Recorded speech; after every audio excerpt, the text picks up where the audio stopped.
G'day, bird nerds. Seems like an eternity since we've done Grant and Holly together for Monday with Holly. I'm a bird nerd. I produce the Bird Emergency. Funnily enough, that's how you've found us here. Holly is the manager of the Urban Birds programs at BirdLife Australia, and I incorrectly, but refuse ever to be pushed away from this, I keep referring to Holly as the Birds in Backyards lady. So, fine, I am. But you do have a Birds in Backyard team, so it's not really fair to just only talk about you. It's not all on me now. I have an amazing team who work very hard. Now, let's just welcome, because it's a live stream and we're all about participation and the back and forward. So welcome to YouTube and Facebook for joining us.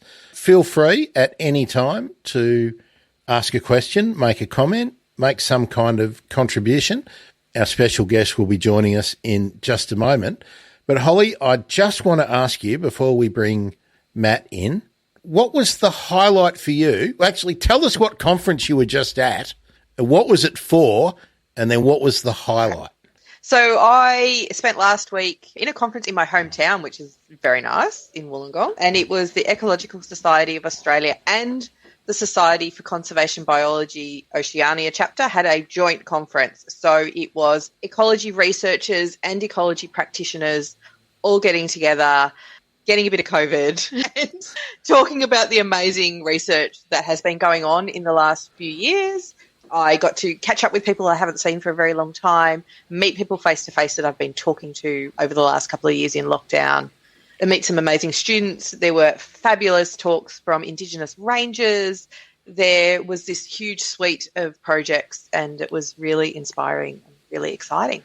After we've had a little chat with he was our mystery guest, but now he's the star attraction, we will maybe talk a little bit more about that. Now, before I bring Matt into the stream, I'm just going to play the promo video for the Tracking Australian Painted project, which Matt is getting underway. So enjoy this presentation. The cinematography is sensational, and I must say there could be an AFI award in the offing.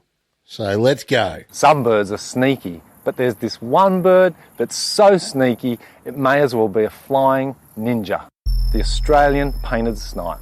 And guess what? How many do you think there are left in the world? 10,000? 20,000? Are you sitting down? About 340. That's right, 340 is the latest estimate of how many painted snipe are left on planet Earth, one of the rarest birds in the world. Even at key sites, they vanish for years at a time. Where are they? Where do they go? How is it that Google, Facebook and my smartphone are better at tracking me than we are at knowing where the painted snipe are? Did you know we've never even recorded its call? And just look at it. It's beautiful, like Gustav Klimt, his artwork. We want to solve this mystery once and for all. To study painted snipe, we've got a dream team of experts. With your help, we'll be able to purchase the latest transmitters to track at least 12 painted snipe, uncover their mysteries, and begin saving the species. You'll be able to follow their journeys on a dedicated website with regular social media updates. There are even opportunities to sponsor a bird with naming rights, perhaps as a tribute to someone special. There are loads of other rewards too, from photographic prints to tours, and just that general warm feeling of helping a flying, endangered ninja. Let's repaint the picture for this neglected species. Visit chuff.org/project/painted snipe. Matt Herring, how are you, buddy? I'm good. Hello, Grant. Hello, Holly. Now, Hey, Matt and I have been trying to talk in this format for, it must be getting on to 2 years, I reckon, Matt. You were winding up, or collating information about bitterns in rice when we first reached out. Okay. So tell me, how have we, based on your amazing video, how have we got the estimate of 340 birds in the population for Australian painted snipe? Yeah, it's a bit of a worry, isn't it, Grant? And I think it's really fitting for your podcast here because it's a bird emergency. That's the latest estimate, and it comes from the Action Plan for Australian Birds that's published by CSIRO, and it comes out every decade. It's led by Professor Stephen Garnett, and the latest one came out a year or two ago. And last year, I think. And that estimate has a low reliability. But the truth is that many days, perhaps most days, even over just the last 2 years, Grant, there's basically no one on earth that could go out and confidently find you an Australian painted snipe. So we just haven't seen the sort of spike in records that we might have hoped for after such a wet period the last couple of years or so. And look, I hope the number's much higher than that, but where are they?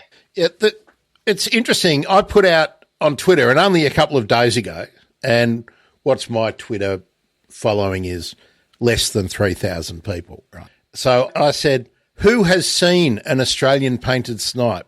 And out of those people, we got 2 who said they have. Now, obviously, I follow Leo. Thanks for all those photos, Leo. You're a legend. We'll talk about that a bit more in a second. A lot of that vision, or a lot of those images in that clip we just played, are Leo's shots, aren't they, Matt? Yes, so beautiful photos. So good on you. Leo on Flickr, and there'll be a link in the blah, blah, blah. And Leo's on Twitter as well. But he's taken photos of them, so he's obviously seen them. So that would be 3 people out of my sub 3,000. So either they're really lucky, or what I wonder, and this is not saying you're wrong, but sometimes I wonder whether because they're so cryptic and are they nomads? I think we'd call them nomads, wouldn't we? They've been labelled that, but even some of the basics about their ecology are just so poorly known. There appears to be some sort of partial migration. There's almost no winter records in southeastern Australia and parts of Queensland. There's a bit of a peak in around that winter period. Yeah, short answer, don't really know, Grant. Yeah, I guess I was going to ask, what is it that makes them so hard to spot? What is it about them that means we don't know much about? Yeah, look, they're certainly one of these cryptic, super sneaky water birds that for one reason or another I gravitate towards, whether it's bitterns or rails or whatever. When you look at eBird and bird data, for example, over the last 2 years, there's about 5 records across Australia. Now, obviously, there's more birds that have been found that have gone unreported, but that's the reason why we're here and running this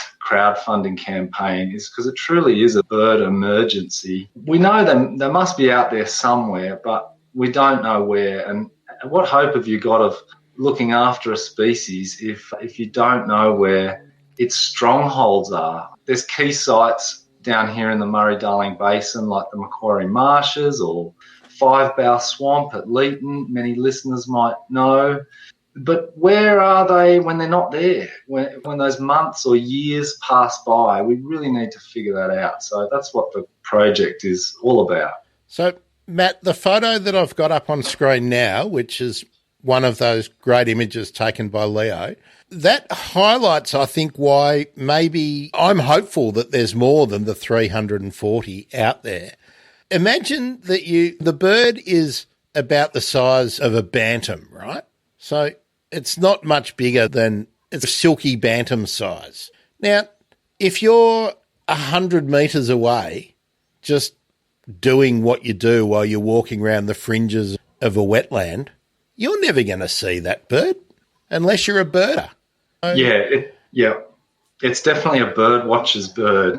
But there are sneakier birds, like the Lewin's rail, for example. You've got a better chance of laying eyes on a painted snipe if they're around a certain wetland than you would something like a Lewin's rail. And just picking up on what Holly said, they are super sneaky. You can flush them. They do come out from cover and feed on the mud and in the shallows, for example.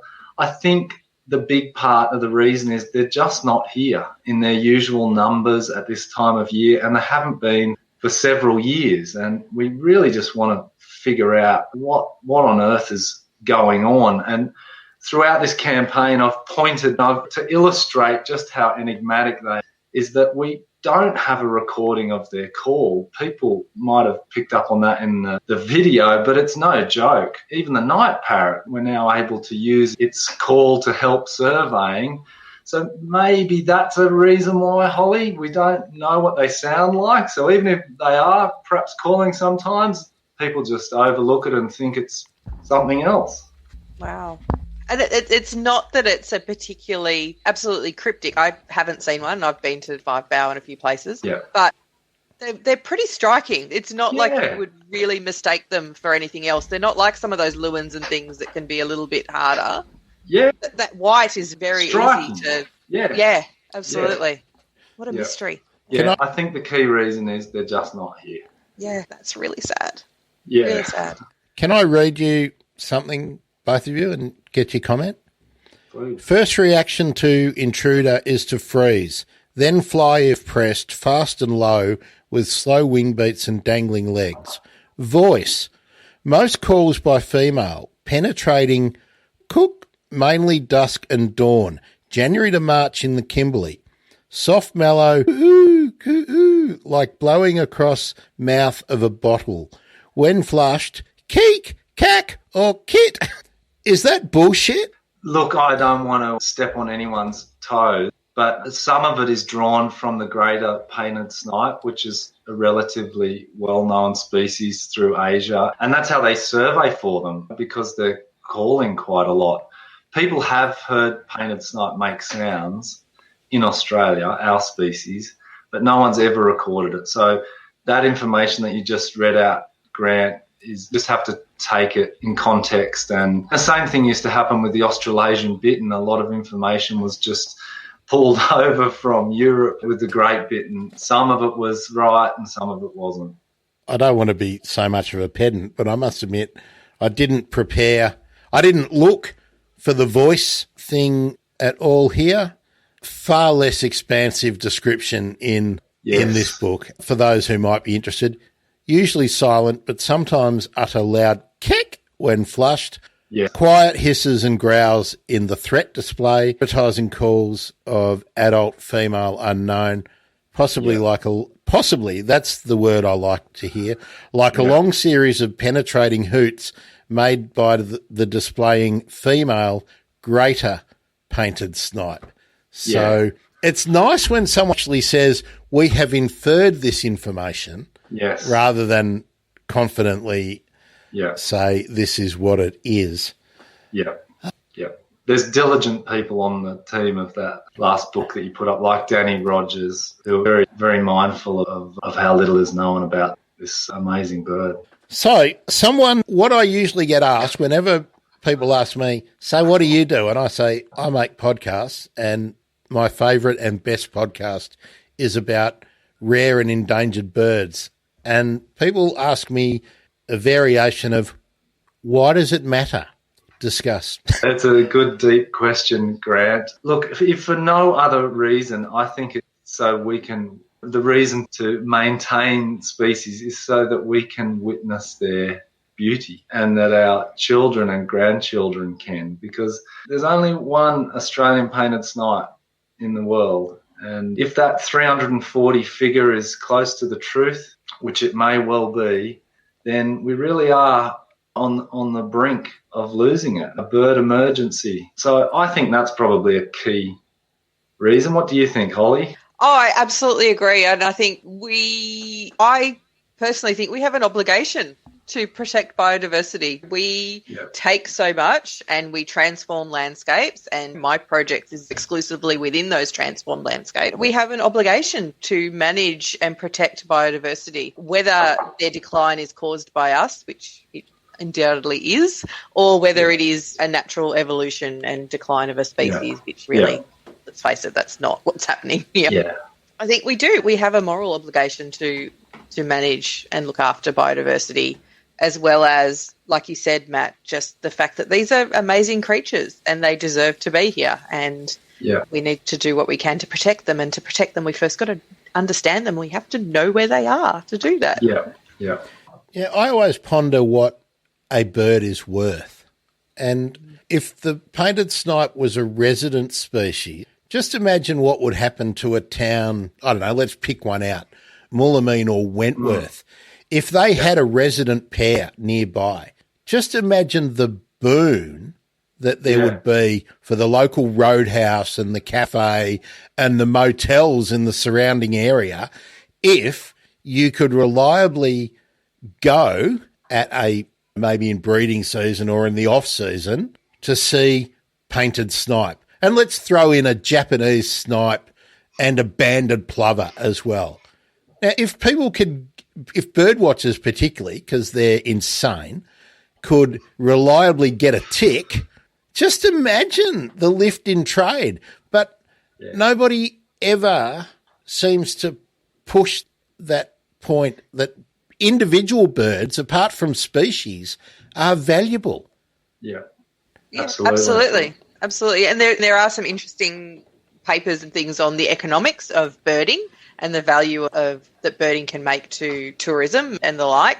And BirdLife did a small piece last year, I think, on the topic. But yeah, there's some great papers out there worldwide looking at sort of the billions of dollars that birders can generate for economies across the globe. Yeah, it's a really interesting field, and unfortunately it's the game we have to play in to get some of this conservation to happen now, as we need to demonstrate that importance and financially what that importance can be to an area, which is a really good kind of uncomfortable feeling. You always want to push back against that. Yeah. Because then you open yourself up to, if people aren't coming to see lapwings, marsh lapwing, why should we bother protecting them? Every bird is inherently valuable. Let me just clarify something. Let me clarify something I said too. So I want to be really accurate and not misunderstood. When I said that bird watchers and twitchers are insane, I say it with love. Okay? So I think we all know how we are.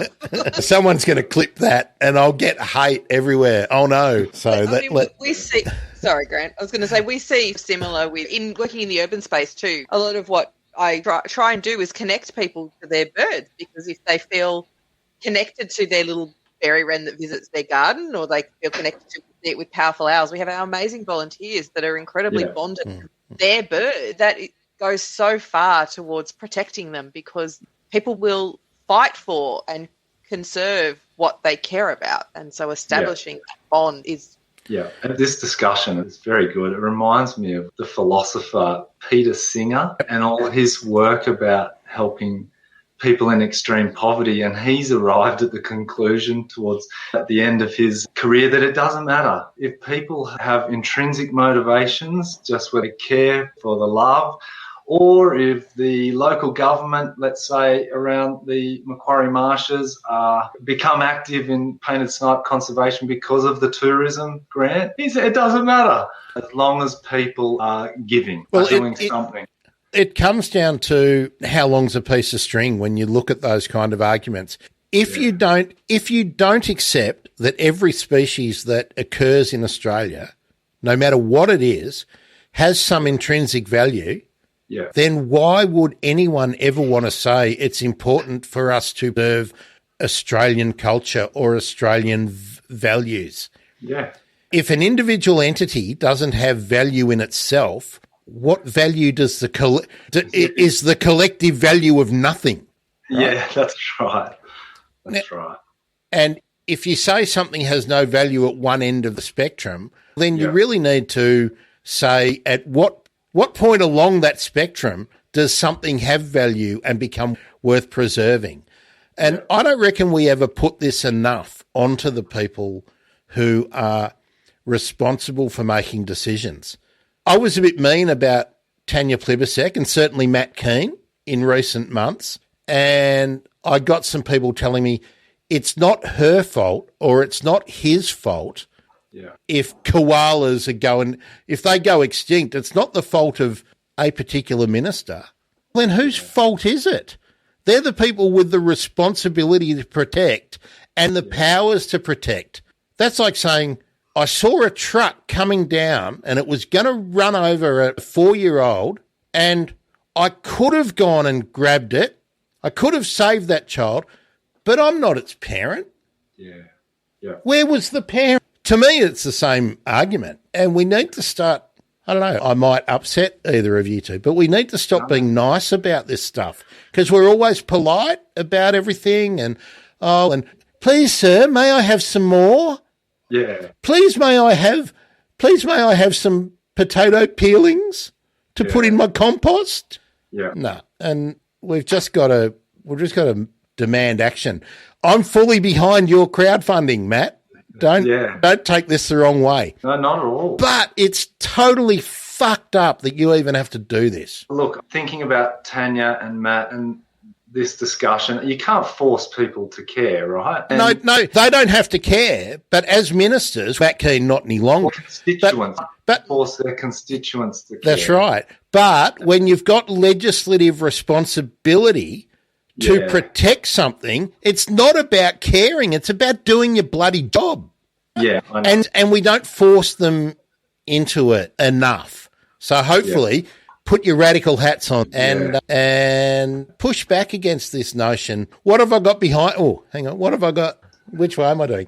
What have I got right here? The swift parrot. At the same time as everyone's going, oh, isn't it great? We're saving the forest. We're going to do this and no more extinctions.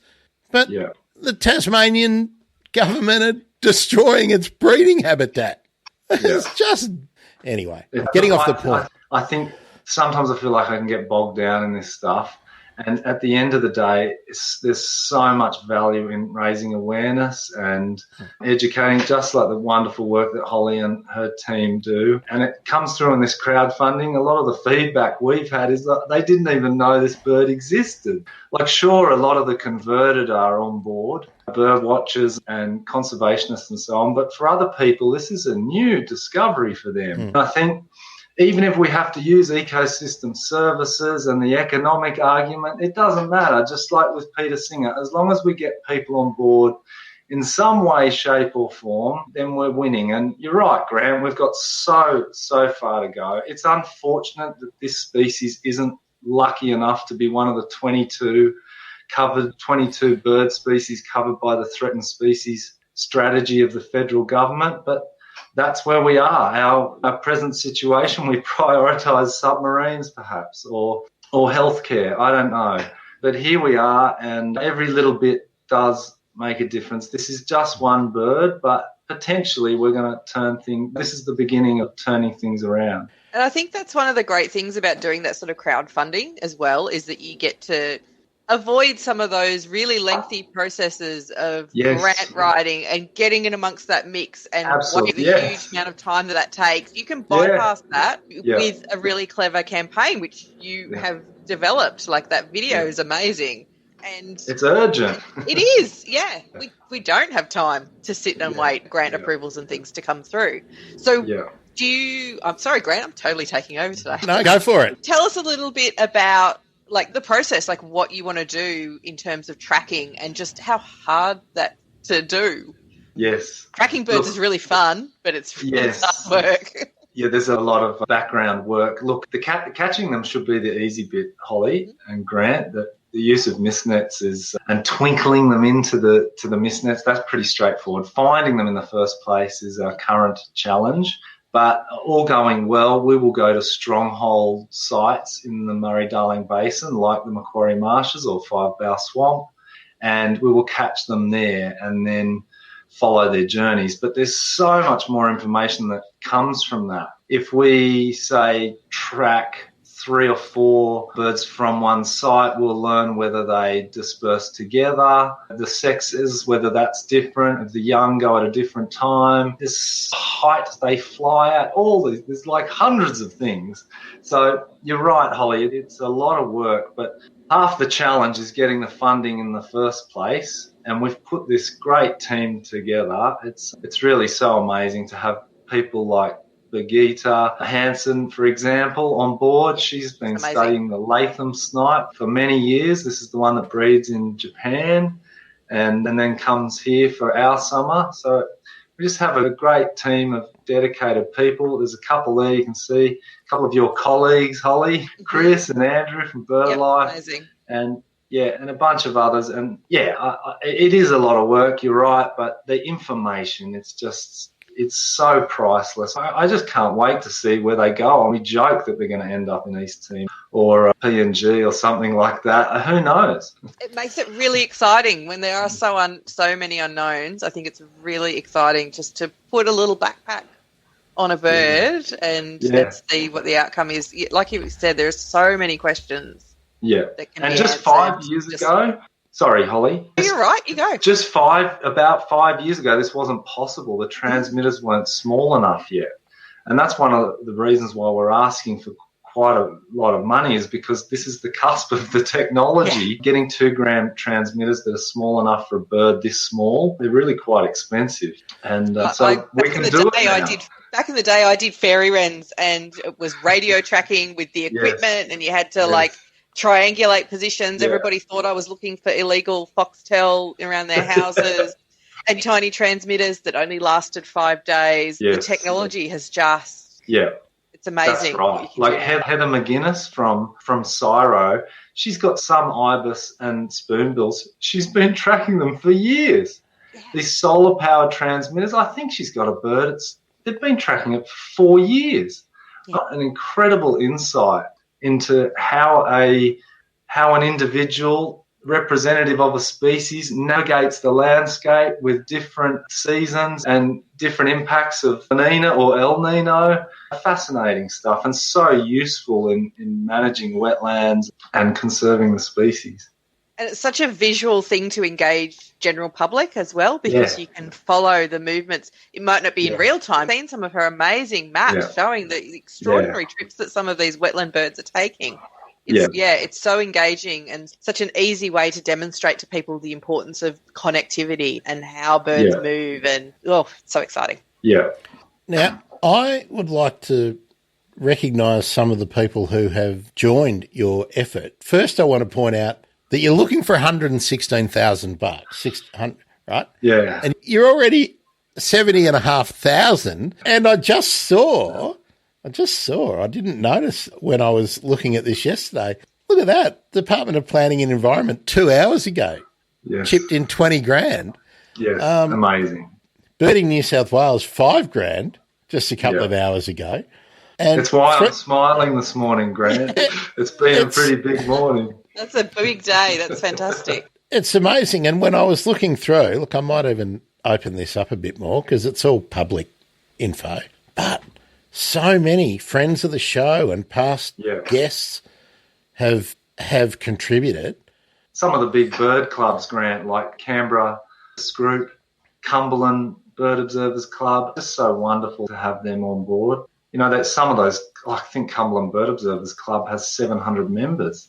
That's a lot of support. And some of the people that you obviously have worked with before with Bittens in Rice, like the Colliamberley Irrigation Co-op, and I saw another one there earlier on. Let's give EnviroKey Biodiversity Consultants it's $5,000. It's not small bickies.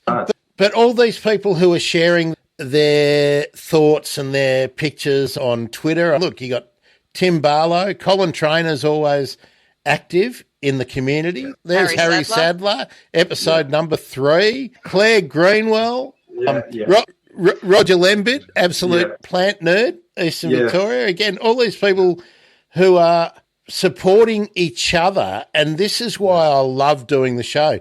Debbie Lustig, hero for OBP. Let's just scroll through a few more. There's going to be a lot of people here who I don't know who others will. But there we go. There's the Cumberland Bird Observers Club, which you said $2,000. Rice Growers Association of Australia, $5,000. That's great. That's great. Susie Herring, is that a significant other or a mum? I've got a whole family on board.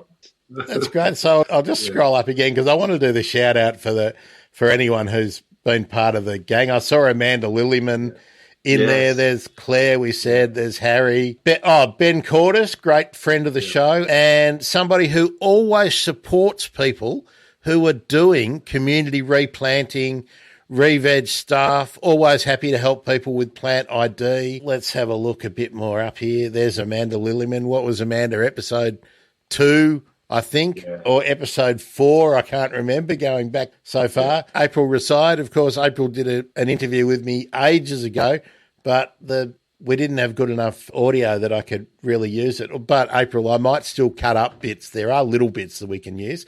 But April was a hero for the black-throated finch, which, who knows, do we have any more of that population left? Who knows? Thanks, Adani.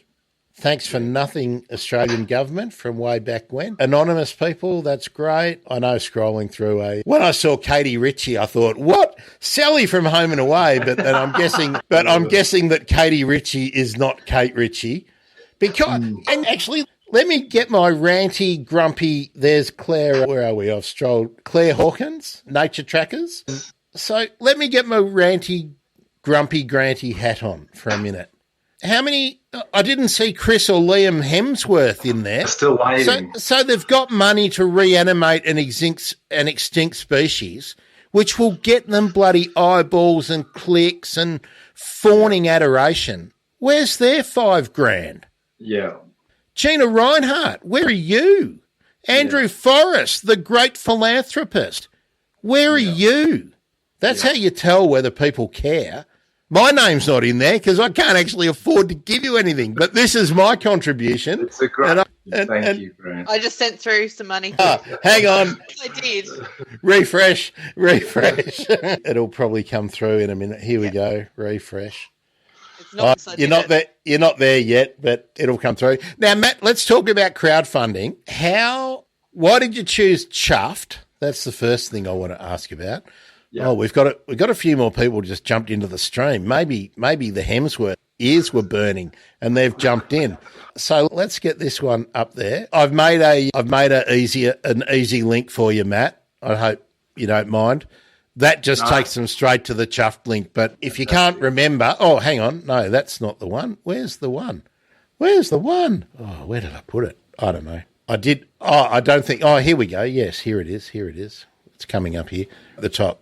If you can't remember all of that, you can just go birdemergency.com/ Oh, no, Painted Snipe. I know that's wrong. I actually know that's wrong.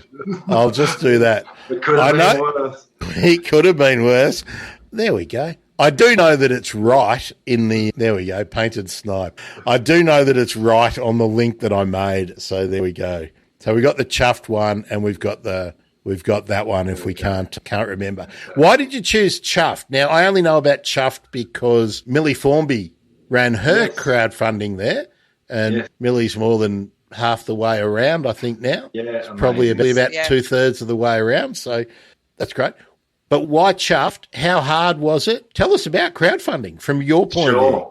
Yeah, no worries, Grant. Look, it's funny you mentioned Millie because I can't be sure, but I think that's why I started looking here at Chuff. The first crowdfunding I did was about 8 years ago. Is that right? Roughly about 8 years ago, to do the same thing, essentially, for the Australasian bittern. And it was through a website called Possible with a Z. And I swore I'd never do it again because it's quite nerve-wracking and it's a lot of work, but some of the advantages of Chuffed were that the processing fee in Australia is only 2%, and so it can either come out of the, say, $50 that they contribute, or it can be on top. That's up to you. So what did you choose? 5%.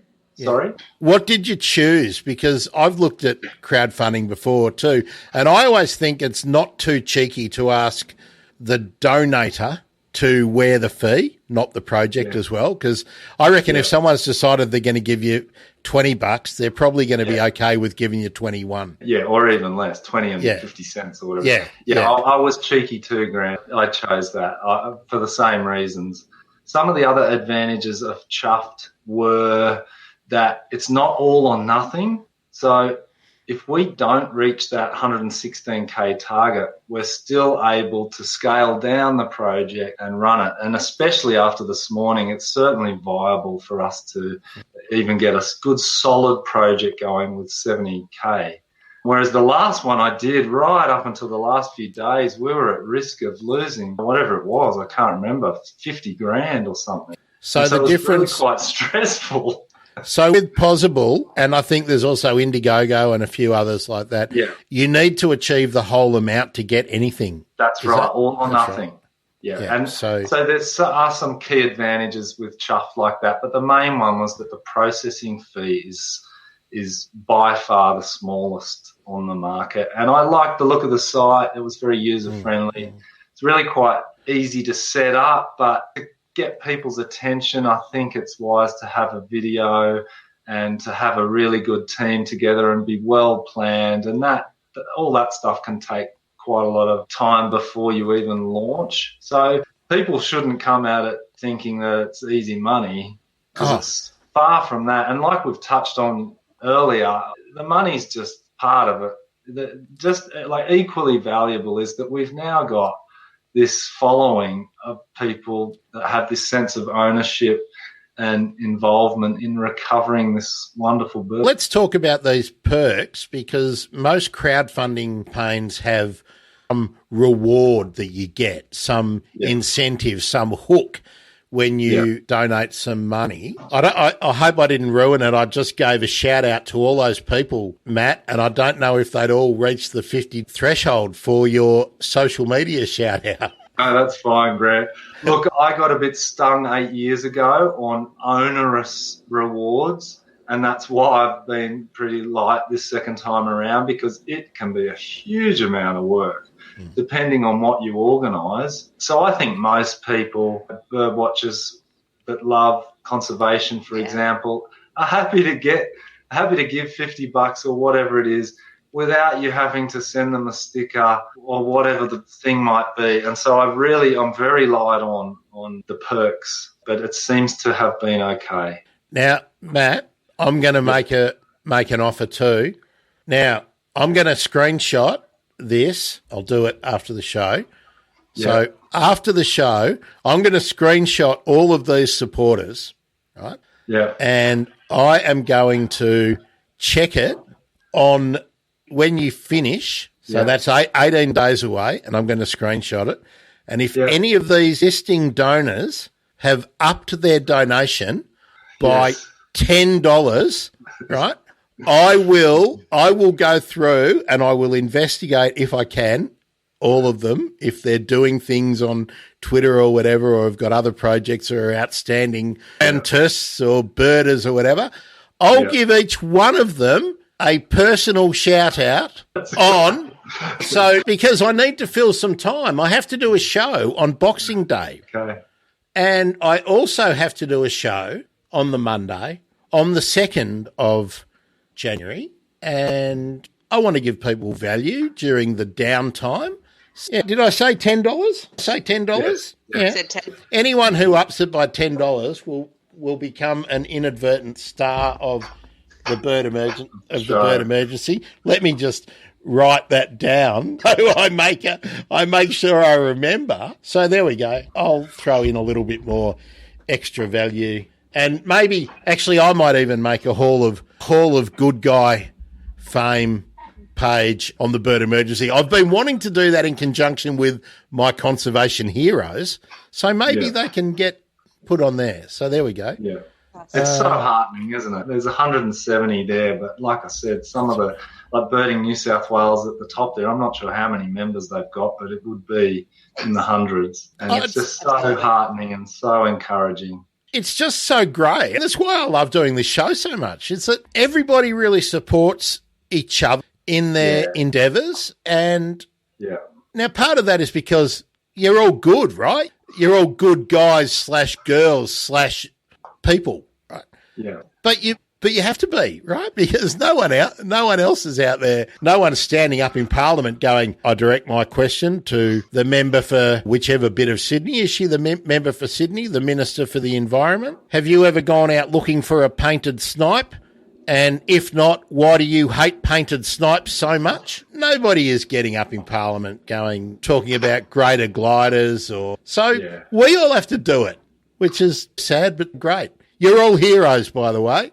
You're all bloody heroes. Every one of you walking around with some binoculars or a camera who's giving money to any of these causes, you're a bloody hero. Yeah. Yeah. And look, you can even be a hero if you listen to the bird emergency, right? There we are. It's a broad church. So tell us about these perks. I got to sidetracked, so I've just added in another one. What's the digital thank you card, Matt?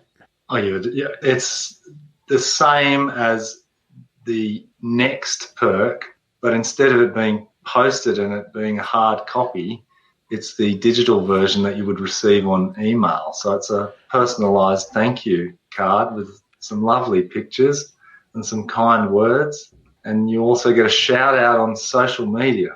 Now, the photographic painted snipe print and a website acknowledgement. So that's who took the photo for the print? I hope it's not one of the ones we've been using on the overlays. What I've got planned is to give people choices.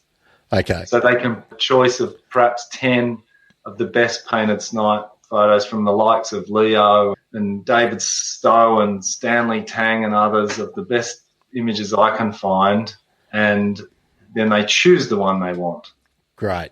Yeah. So that's $500. That would be well worth it to have a really high quality and a unique image. I'm guessing wouldn't be one of the ones that's sitting out there on Flickr or whatever already.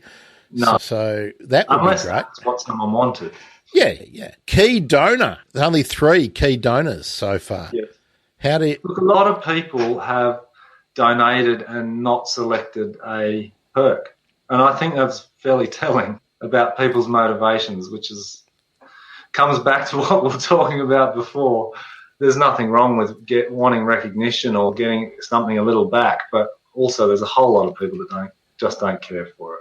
I'm disappointed that nobody has claimed the gold sponsorship yet, because you get to go on a tour. Yes. I'm guessing you're the tour guide, Matt.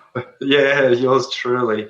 It's a lot of money, though. We're looking for organisations and perhaps businesses that would benefit from the kudos and promotion, having their logo on the website. It could be a tour company or a binocular shop or something like that is linked. I've even approached eco paint companies. I thought that was quite a good link with the painted snipe. But they said, it's a lot of money. Nah. I never heard back. Yes. Oh, doesn't that annoy you? Yeah. Come on, people. Something that I don't know, I'd be interested in a comment, actually, either from either or both of you. If this was tax deductible, do you reckon you would have got more support from businesses, Matt?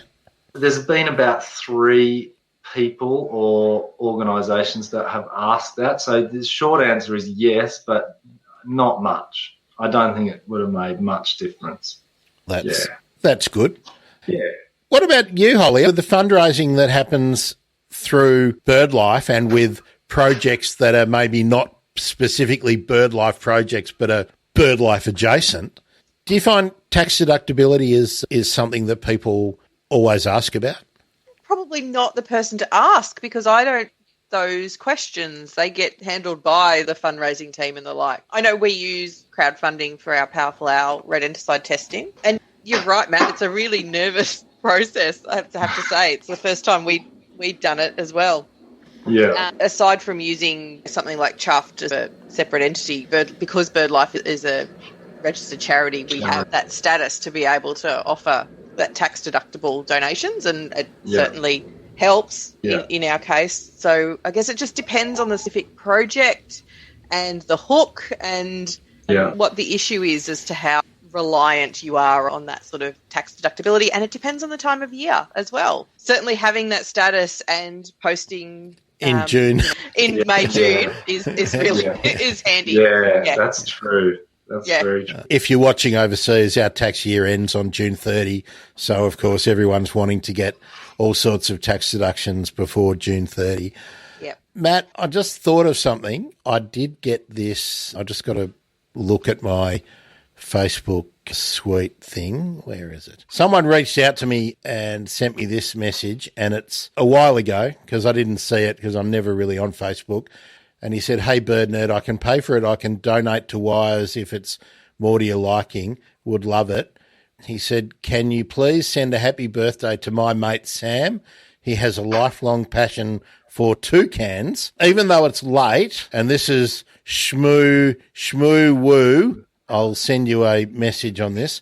"To my biggest bird nerd, Sam Crouch, have a happy birthday. May you one day be May you one day be one with the toucan, you dirty bird nerd.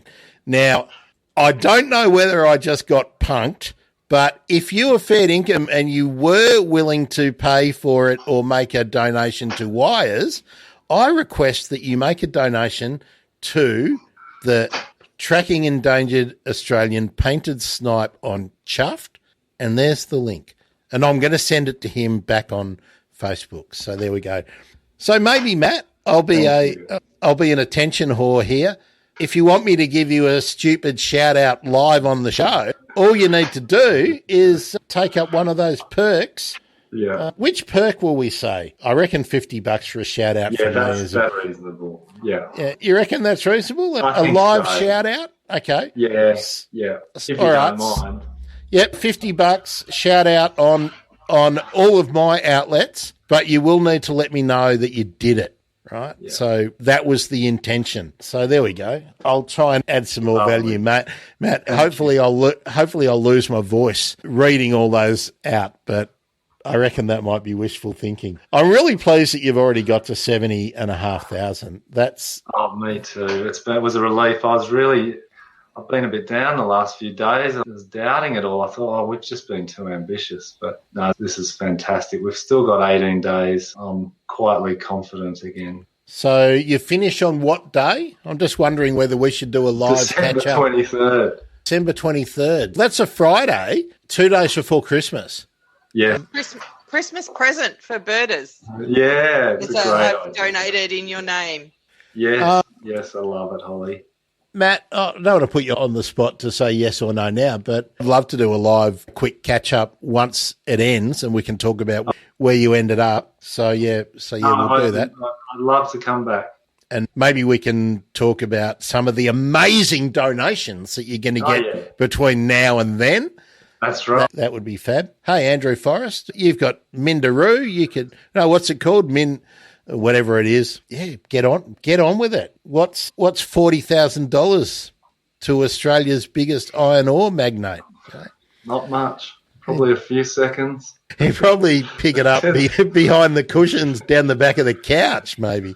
Yeah. Now, Matt, while we've got you here, I've got to opportunity too for those of you watching, if you want to ask a question or make a comment, now is the time. But let's go back down memory lane, Matt, and I'll take Chuffed down for a minute and we can pop Chuffed up a bit later. But let's talk about this.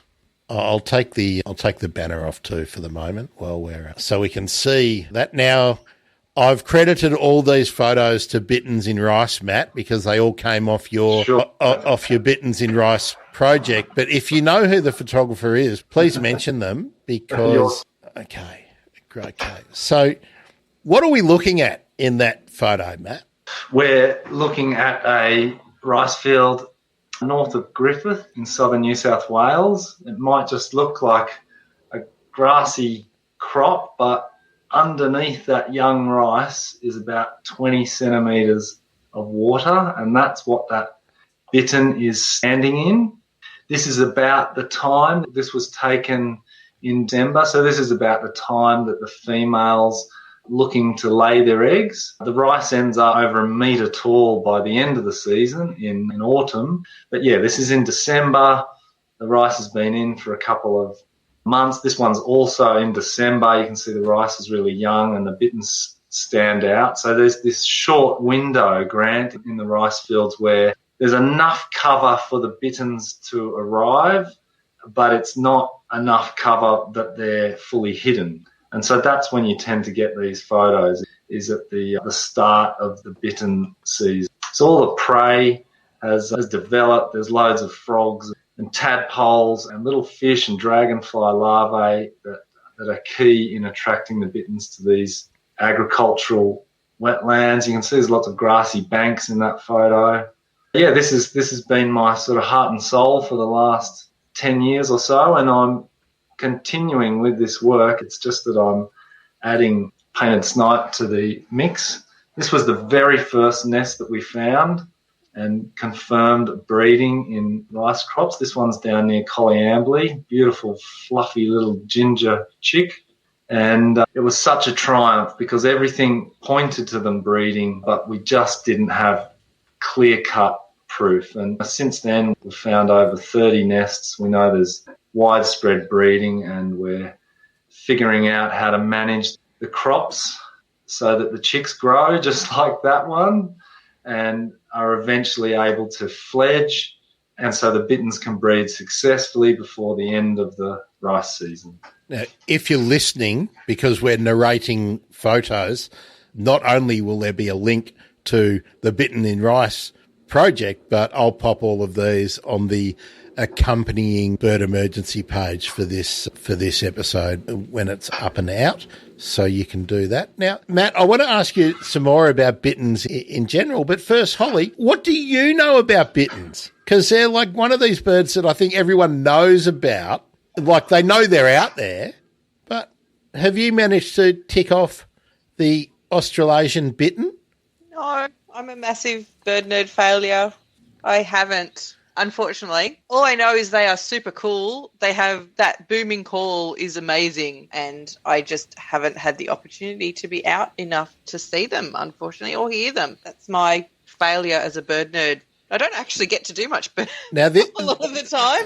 Now, this photo on the screen at the moment, if you just looked at that, you would think, gee, bittens are super cool, as you just said, Holly. Yeah. But, ladies and gentlemen, tell me about that photo. These photos are from birds that we're in the process of attaching transmitters to. From memory, I think it's when we're just about to release them. So normally we would have a sock over their head so they're not being upset as the little backpack is carefully placed on them. But this is right before release, and they're a surprisingly aggressive bird. We all wear goggles and we're awfully careful.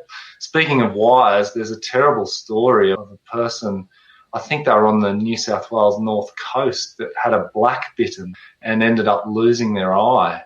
Oh, no. They really are. They really are savage, I have to say. Interesting, because a lot of birds really go to jelly when they're in the hand. Like, they kind of are surprisingly malleable. So that's really interesting. Yes. Good on them. That's a hell of a weapon. That is a hell of a weapon. Now, and like others in the heron family, it's got that sort of S-bend cocked back, ready to strike, and it's pretty deceptive. It can go so much longer than you might think. There's Mark Robb from Colliambly Irrigation with his goggles on. Be careful. With the safety goggles. And one of the things, I've only seen Australasian bittern twice, having gone to look hard, but they do that really unusual upright dance where they think they're hiding, camouflaging. Yes. It's a bit weird, isn't it, when this kooky brown bird looking skyward thinking, I'm blending into the bright green around me. It's not quite working if they're in lush green. And I did see them in lush green. That was the only chance I had. If it had been maybe a dried off, and actually here's a question, Matt. Do they hang around if they're in a wetland rather than an irrigated cropping situation? If they're in a wetland that does dry off in summer and you've got browned off but still upright vegetation, do they hang around, or do they need that water around their feet? Look, it's a great question, and I guess the simple answer is yes and no. So sometimes they switch to mice and they seem happy to be in dry wetlands, at least for a short period. But generally speaking, this is a bird that is after aquatic prey, and if a wetland is drying out, whether it's a rice field or a beautiful natural swamp, they leave. Okay, so do we know enough from the tracking work that you've done? Do they have regular places that they would go to? Are you aware of any tracking, or I guess it's all got to be done with harnesses, doesn't it, from wetlands that do dry out? And do we know if they regularly go to their their holiday house, so to speak? Do they go wherever? No, look, I have to make this sort of qualification that our samples are quite low. Like, you always learn more and more as you keep tracking extra individuals. But we certainly had a few birds that had very predictable movements between a certain rice field and a certain coastal freshwater wetland 400, 500, 600 k's away, and they spent winter there in the non-breeding season and spent summer here in the rice field to breed.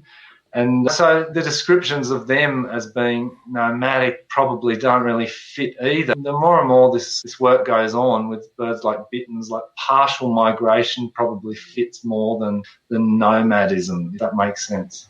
So they do have a regular hangout that maybe it's not the same holiday house, but they always go down to the peninsula or up to wherever it is. Yes. Yeah, that's right. And they're loyal to it. I guess it's in their mental map. They know how to get there. They know it's safe. They know the threats along the way. It's perhaps where their mum took them or others that they dispersed with originally. Well, that was the next question I wanted to ask you, Matt. How old do you think, or how long do you think they live? That's the right way to frame it. It's a really great question. Short answer is we don't know. I think the generation time that the IUCN has used, they've just pulled it over from the Eurasian bit in there. I can't even remember what it is. It's either 5 years or 8 years, something like that. But I'm just mindful of information like they found an egret in South Australia it was about 5 years ago, I think. And it had been banded more than 50 years prior, and the bird was only about 6 months dead. So we know that birds in this heron and bittern family can live for half a century. I keep an open mind that a lot of these bitterns that I spend hours and hours with are older than me, potentially. Yeah. Yeah, based on absolutely nothing. 5 years seemed very low. I would have expected. For a big bird, yeah, for it does. For a big bird, a lot longer. Yeah. A lot of our little passerines live a lot longer than that. Yeah, it's interesting. Yeah.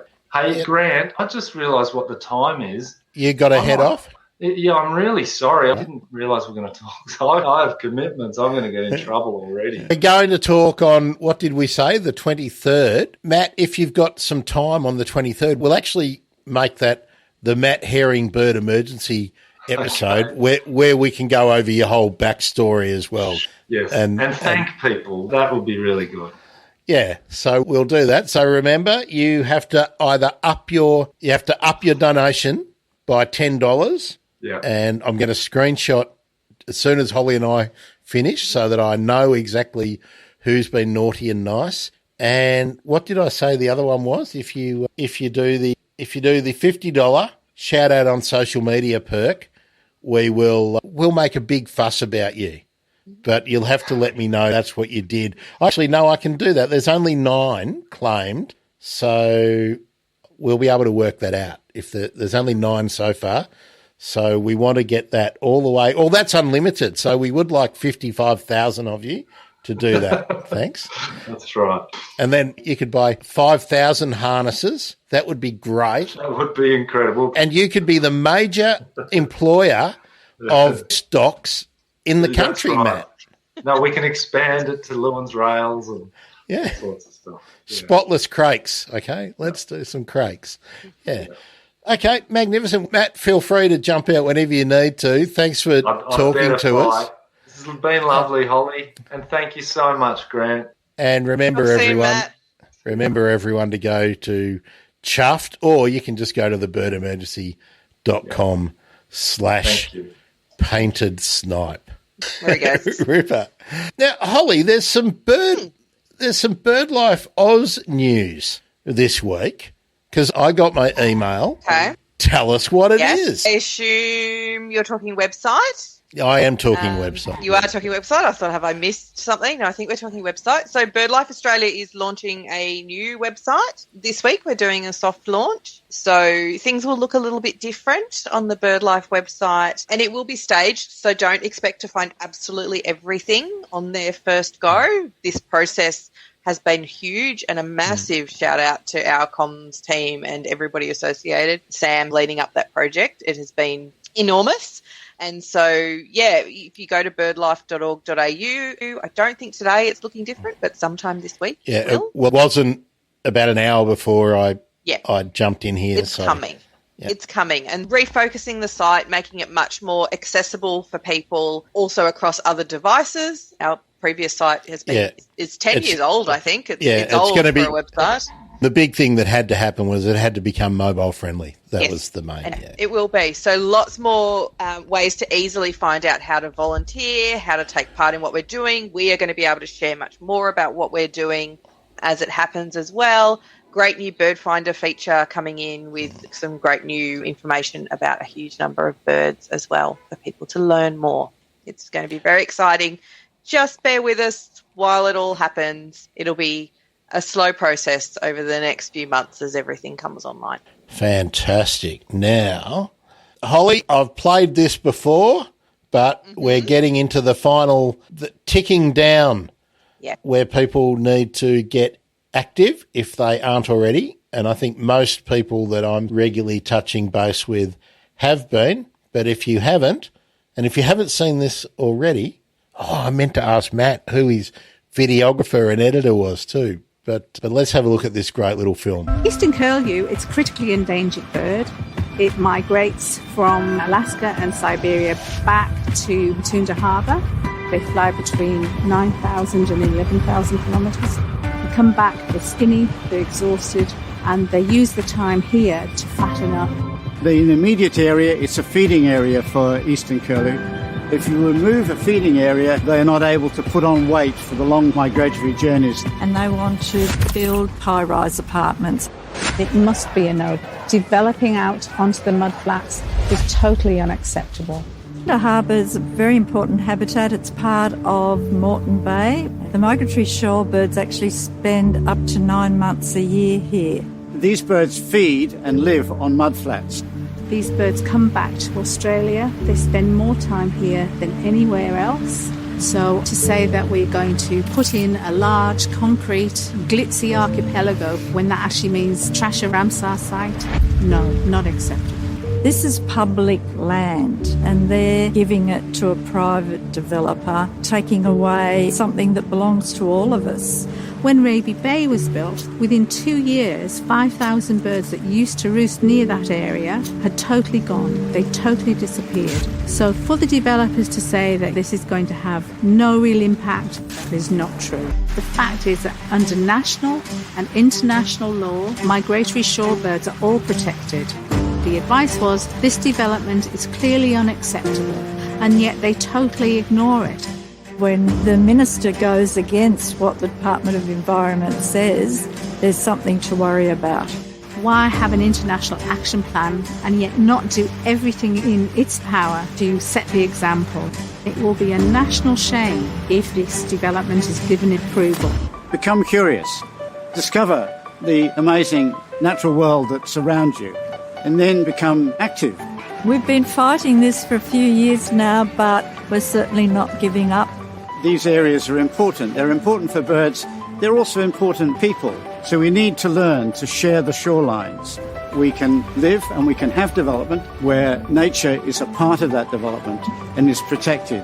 I've been coming here for 30 years, and it's my most dearest wish that my children and their children will be coming in here for another 50 years, and that they'll see and they'll appreciate what I'm seeing.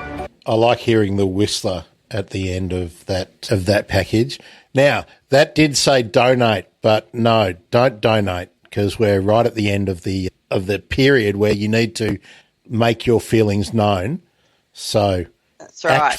So we'll do the website in a minute, but these are the Twitter handles of Tanya Plibersek, the Environment Minister in Australia, Stephen J. Miles, the Deputy Premier, and the Planning Minister in Queensland, and Megan Scanlon, who is the Environment Minister in Queensland. These are the people who can affect the decision.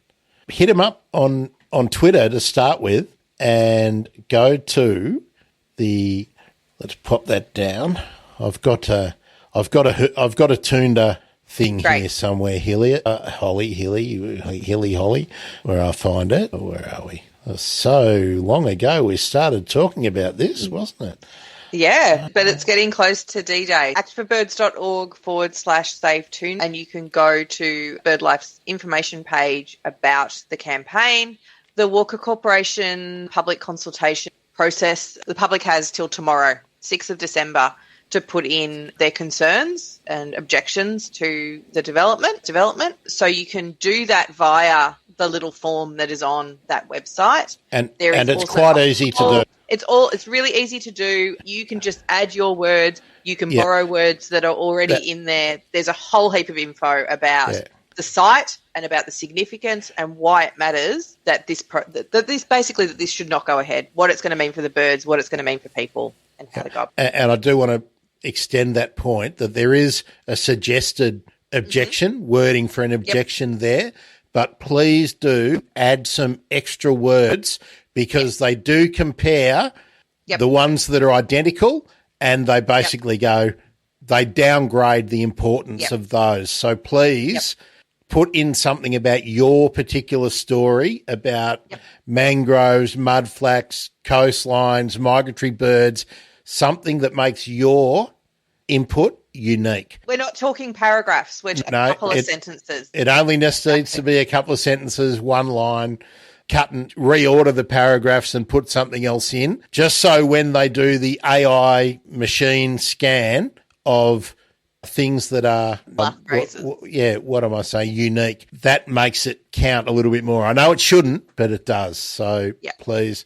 And apart from objecting to what Walker Corporation are collecting, let these people know what your feelings are, because even once the public time for objections and whatnot has passed, at least two of these ministers, and probably all three of them, have the power to ditch the project anyway. Certainly Plibersek does, because of the Far Eastern Curlew, and Australia has international obligations. And I can remember about 10 years ago, remember how much we squealed about what South Korea and China were doing at the northern end of the migratory path for all these birds? Now we're the ones that the world is watching. Exactly. Yeah, let's get on with it. Holly, a couple of other things I want to talk about.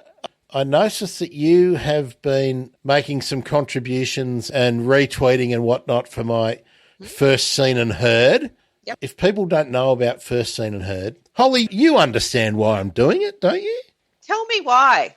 I enjoy it. Tell me why you think you're doing it, Grant. I know why I'm doing it. I'm doing it so that I never forget and appreciate what is out in front of me every morning. I take the dog for a walk every morning and I like to go over in the park and have cuppa.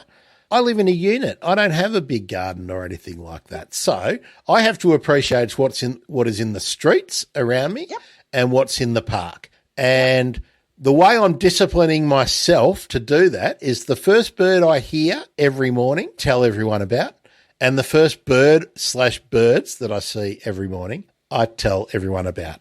And that just means that I'm more in tune with what's going on in my neighbourhood. And some of the interesting things that I have seen recently, I've seen the Australian hobby recently. I've seen peregrine recently. I've seen the musk lorikeets are back for summer. Now, I haven't seen many, but I have seen them. But I'm also watching what the magpies are doing. And I think I told you the story about the male magpie dying in my group. We've now got a new male magpie. Yesterday, the male magpie, he's subservient to one of the females. There's two adult females and there are two immature. They're no longer fledglings, but they are still squawking. Juveniles, So we started off with 3 juveniles. One of them is gone, so obviously hasn't made it. But we've got a replacement male and an adult female who has turned up. Now, I'm only noticing all this because I'm making a real conscious effort to notice what's going on. Around my house or around my place, I don't see common miners. But when I walk the dog, on the final bit of my walk, the common miners and the starlings are right behind. They're only a couple of 100 metres away from where I am, but they're never in the front of my place and around the park. So I think about that. Why would that maybe be? I'm sure it's the red wattlebirds. The red wattlebirds just have taken ownership of this area. So I'm encouraging people to join in on social media. I do a unique bit for Mastodon I do it for Twitter, for YouTube, do a YouTube short, and then Facebook and Instagram share the same bit. So sometimes, like this morning, the Emirates plane went over. I can't remember on which one. They got to hear that. Sometimes the magpies are calling, sometimes the wattlebird's squawking. But yeah.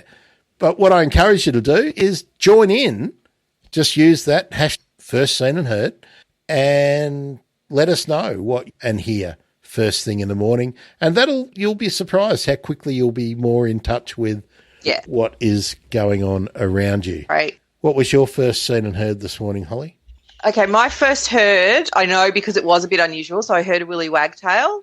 There's been a willy wagtail calling a lot, and so I'm very keen to work out if there's a nest nearby. It's not in my place, but I reckon there's something going on in the neighbourhood. And then my first saw was when I was heading out to take my daughter to school, and there was pied currawong out the front. And, yeah, they're around at the moment. They nest in a tree year after year, a couple of houses down from me. And, yeah, that was the first one I saw as it was just flying across the road being chased by some noisy miners. Did you... Oh, since we're now on urban birds, we're away from bitters and snipe. Did you hear the funny anecdotes that I've relayed recently about one? Did you hear my Australian brown goshawk story? No, I missed that one. Brown goshawk went flying over myself and Shadow about 1.5 meters above my head, wheeled to the right and slammed, as they do, into a cypress. I know there was blackbirds nesting in that cypress, so I reckon it's the closest I've ever been to a goshawk. It was amazing. Yeah, it was amazing. A female too, by the way. Ferocious looking birds up close, and amazing how it just did the quick right-hand turn. Precision, yeah. Yep. And it came on the approach as it was because there are some mature trees, brachychitons, that would have stopped it hitting the cypress at speed from any other angle. So that was pretty cool. But when I came back, I voted early on the day before our state election. So I was on a Friday. On the way there, first time in my area, a black-shouldered kite went over me and I saw it. So first time I'd ever seen that in St Albans. But then on the way back, as I was walking through the shopping centre, it was quite busy and the footpaths were crowded, I saw this woman go, actually, I saw exactly why she went in front of me. There was a little raven on the light pole and it dropped a half-eaten chicken wing on this lady who was pushing her pram. So that was cool. I looked up. That's cool. And in the next couple of strides, I saw a white-plumed honeyeater hovering at the window of a four-wheel drive. So it was having a go at its reflection. I've never seen that before. I've never seen a white-plumed honeyeater going at a reflection. I've seen magpie larks, willy wagtails doing it frequently around here. But I'd never seen a white-plumed honeyeater doing that. I've only seen them chasing each other around or a group of them seeing off an intruder. So there's my urban bird stories for the last little while, Holly. There's some pretty great ones, I have to say. That's a good list. I like it. So that's all in a couple of weeks. None of them particularly amazingly groovy birds, but beg to differ. But They're very groovy birds. But I see peregrine falcons and hobby and even the odd whistling kite here that more often than I see black-shouldered. I've never seen a black-shouldered kite actually in St Albans. I've seen them a bit further afield in the grasslands, but yeah, so there we go. That's awesome. That's a great list of particularly birds of prey. That's really exciting. And we don't, because they are so widespread and move around the landscape so much, it's really rare to see them generally, let alone to see an actual attack. I saw a grey goshawk nail a common miner in my front yard. I tell a lie, I just missed it. I saw the aftermath. My neighbour saw it because he was across the road and I came down the stairs just with the view blocking and he looked across at me and was like, did I just see that happen? And it was amazing, extraordinary. Seeing goshawks on the hunt is amazing. And I wonder, actually, Holly, I'd be interested what your I know you wouldn't have interrogated all the data for the bird count just yet, but how frequently are people seeing goshawks in urban settings? Like, I reckon there's got to be a lot more of them out there than people see. Yeah, I don't know from the results of the bird count yet, but they're certainly around. They pop up in our Birds in Backyard surveys for sure. We have flagged them in our Urban Bird Conservation Action Plan as one of the species to watch and hopefully increase their occurrence through a couple of the cities that we're focused on. They're certainly around. And then, of course, your brown goss gets conflated with your collared sparrowhawk, and there's always trying to ID exactly which species it was. But, yeah, they're certainly an urbanish bird, I would argue, for sure. Now, I've made my confident ID based on the shape of the tail. So it was so close that it was actually scary. I was a bit I thought for a minute it was coming to me. Wow. And a few people had asked me on Twitter whether they thought it was swooping me. But no, because if it was nesting or something nearby, I would get attacked every morning. Yeah. But no, it was definitely turning up to the equivalent of the McDonald's drive-through. I reckon it was just waiting until the breakfast menu was on and had turned up there, and there was the remains of a nest on the ground when I went the next day. I didn't want to go back and disturb it. Sure. I'm not that into getting a tick or anything like that, so just very pleased to have the experience. That's awesome. Now, the other thing I want to bring up or bring as a housekeeping, as some of you may have noticed, we did allude to it a little bit, that Twitter is becoming weird for some people. It's certainly becoming weird for me. So where are we? I've got a little page going where I'm adding people if they want to be added on Mastodon. So if you are making plans, hedging your bets, that's what I'm calling it, and creating a presence over on Mastodon, let me know on Twitter or through any of the other Bird Emergency socials, or you can email me, grant@thebirdemergency.com, and I'll add you to this list if you would like to. That's where you can find me at Mastodon. And let's go through all the socials. You should be following the Bird Emergency on Instagram. You should be following the Bird Emergency on YouTube. I will be doing more unique stuff on YouTube. You can find me on Twitch as well. And I was thinking, Holly, I was going to start doing TikTok, and then when I found out about the awful data harvesting, I thought, no, I won't. But now I'm thinking, I don't know, it could be the lesser of two evils.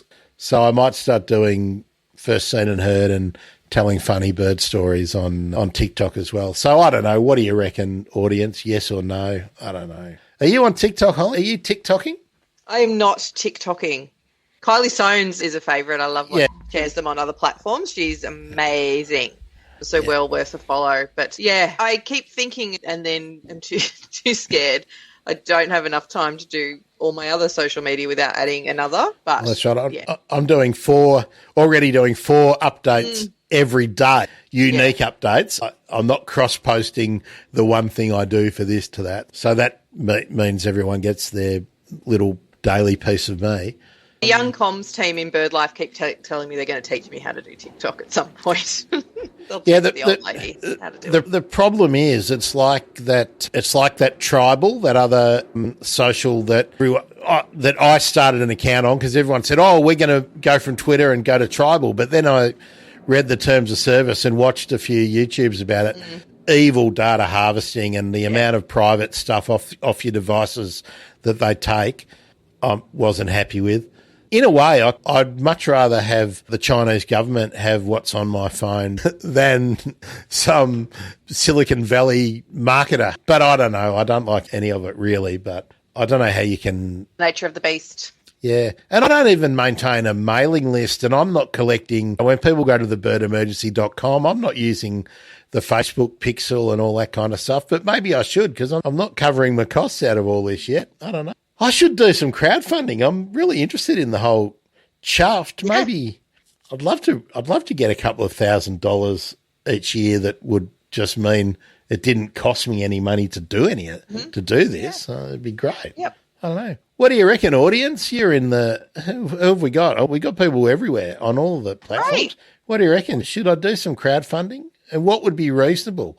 What would be reasonable, Holly, do you reckon? Don't ask me. I don't know. 4 Bird Nerd shows plus the Monday shows. So that's at least 8 shows just about every month. And sometimes I do more. What's that worth? Is that worth $20 a month? I don't know. No idea. I don't know how you pitch that sort of stuff. Yeah, it's I don't really know. challenging. I Yeah. don't know. People are always telling me, do Patreon. But I don't really want to create stuff that nobody else gets to see. That's You're then creating more work for yourself too. yeah. You're already but- doing 4+ shows a week. But I could reduce it by a little bit and make some Patreon only. But then that's not where I'm at. But geez, I'd love to not have to spend. I think I spend it cost me about $5,500 a year to do. Wow. Just to do the show, I think. So Then I think it's probably pretty reasonable to try and cover those costs for a year, yeah. or as close as you can. Yeah. I think it's reasonable, especially you'll see how quickly Matt raised bloody $70,000. Fabulous. Phenomenal. Yeah. Do some shameless shilling out there. If anyone runs an e-bike company or something and would like to donate one, I've got a project in mind that I would like to spend doing low carbon birding. So an e-bike would have to be it. And I'm going to be talking about this book shortly. So yes, the publishers who sent me this book, I am going to do a review. Holly, you said you'll join us next week for Holly Kirk, so you can fairy wren nerd to your heart's content, and we will be talking about making space for the birds around us. Does that mean are you still going to be available on the 19th? Because I'd like to do no, you'll be on holidays by then? Yep. Okay. Yep, I've got a kiddo on school holidays then, so yeah, it'll be me done. I'm sorry. I might email you for your suggestions on this. I'm going to email, let everyone know this is what I'm going to be doing to try and fill up those holiday shows when no one's around. So I'll get you to think about this, Holly. Don't tell us now. And maybe you can make a little clip for me or something. I don't know if people will do this, but I want to know what you think is a good gift that might fit in the Kris Kringle kind of category for a bird nerd. Now, we did do a live stream about that, so we already talked about a number of them. So we have done a membership to BirdLife Australia or a membership to the BirdLife Australia photography group. So you can't mention either of those because they're already covered. So think about that. And the other 2 things I want to talk about in the sort of holiday shows, what do you think has been the best thing that you can think of or point to this year? And it can be thing is pretty general for bird conservation this year. So that's the question that I'm going to pose to everyone. And the other question is, what for your New Year's wish for birds/bird conservation, what's your, if I tell you only have one wish, what is it? Oh, so gosh. just think about those. That's going to be in the email that will come your way. And I'm going to send it out to all my past guests and some other people. And hopefully everyone will get back to me in enough time for me to create a Boxing Day and a New Year's Day show. When do you come back, Holly? Good question. I don't know yet. I will be back probably in the first week of January and then probably off again because we're just working out who's looking after our child at what time of January before school goes back. So I will be in and out in the month. So can we tentatively say that we'll do New Year, we'll maybe set some aims and goals. We'll talk about maybe what's coming up for the year in Australian birdie stuff on the 9th of January. Okay. Sounds good. So there we go. We've done our organising on in public, but that's just let people know. So yeah, I'm not planning to take any great amount of time away. And even if I manage to get an e-bike, and I do manage to get my trip to Kuala Lumpur and Bali and to go to the Bali Starling Sanctuary up and running early in the year, that's still going to mean I'm still going to do the regular slot because we can do it from anywhere in the world. Absolutely. Right? So, yeah, okay, I reckon we're about done. Nobody has even asked a question or told us we did anything stupid or asked Matt a question, which freaked me out a bit. And what did I say? We're going to do Matt on the 23rd, aren't we? That's going to be the next. So maybe not the next Bird Nerd interview, but certainly will be one of them. There's a new episode out today, Holly, in the pod stream, which has been the Plains Wanderer with Saskia Gerhardy and talking a lot about bioacoustics. And the next one that will get out, the regular episode, not bonus episode, will be Sarah Comer talking about western ground parrot, western whipbird, noisy scrub wren, and I've forgotten one of the others, western ground parrot, western whipbird, noisy scrub wren, western bristlebird. So there we go. So Two People's Bay and all that kind of stuff. So that was a really interesting talk that I had with Sarah. So that will be out. I'm not going to promise anything, but I think next week. And then I've got so many bonus episodes up. I want to be able to keep everyone with plenty of Bird Nerd stuff to listen to while they're getting sunburned over the January period. Someone messaged me just before too, Holly, and said, why am I wearing my stupid cap? Would you like to know why I'm wearing my stupid cap? Please tell me. Because it's been so weird, the weather, that I haven't trained myself back into every time I go outside, I must have my slap going. So slap on a hat, slop on your sunscreen. And, just getting back into the habit, because if you make those habits, you don't break those habits. And the habit got well and truly broken during the lockdown and then all the rain. Yeah, that's right. So I'm training myself. That's why I look like a complete dork. But it is my favourite. It's my favourite hat that I got. I've worn it out now. It's worn out a patch on the back that I got when I was in the Philippines, when I was visiting the cell of I think their inaugural president, when he was thrown into prison when he was doing the independence movement. So Rizal. Anyway, so there we go. There's my pointless bit of stuff. Any other final messages, Holly?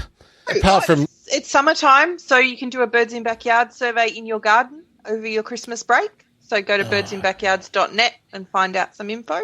Where are we? Join us. I've got that here somewhere, Holly. That's it. That's all I've got. I've got that here somewhere. Where is it? Oh, I know why. It's here. There we are. Okay. That's easy to get to. The birdemergency.com/birdsinbackyards is easy. And I've been bad. I haven't been doing my 4:00 every afternoon survey, but I've been doing quite a few of them. So I'm trying to do that. That's the other thing about the first seen and heard. I try and notice what I'm seeing in the mornings. Yep. And then I'm trying to do my afternoon survey. And also get Deb, my friend Deb on Twitter, who always posts the first seen and heard. She's crook, but she suggested we should maybe do a last seen and heard as well. Yeah, I don't know. I find it a bit hard when I'm making dinner or coming back from the shops or whatever. And I gets a bit busy. Yeah, but we'll see. So, Bird Nerds, with nobody giving a question, we must be geniuses. That's what it tells me, Holly. We've done everything completely right today. Either that or we've been really boring. Great to catch up there again, Holly. We'll do the double dose of Hollies next week. Do Hollies next week. And we will be talking about creating space for wildlife around you, birds and wildlife around you, around the places we live. So really an extension of what we talked about with Daryl Jones and that we always talk about. Holly's doing some amazing. And I might put a little survey up about feeding birds again. I'm tempted to start feeding the magpies. And did you notice, we've got just enough time to talk about this, that I put it out on Twitter the minute that it happened.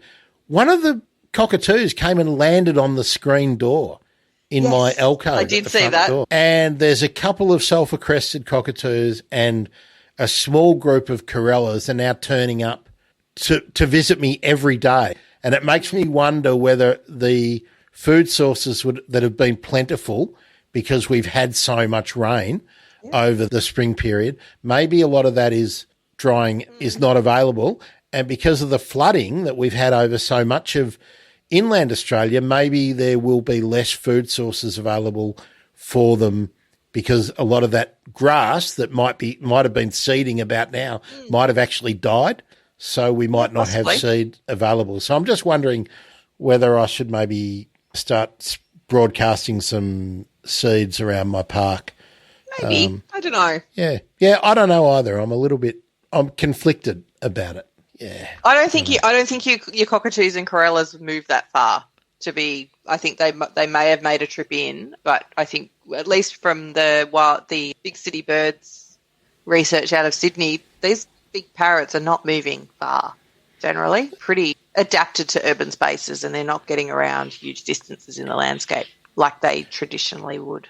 Well, that's obviously a change within our lifetime. Yeah, certainly for Corella. absolutely. I couldn't really say with any certainty about sulphur-crested. Corellas, I think, are still a little bit more migratory or nomadic than some of the sulphur-cresteds tend to be. But yeah, they're certainly a lot more habitual, I think, than they once were. I've mentioned before it was probably 2010 or something before I'd ever seen a long-billed Corella east of Melbourne, east of the city of Melbourne. So wild. It's wild times.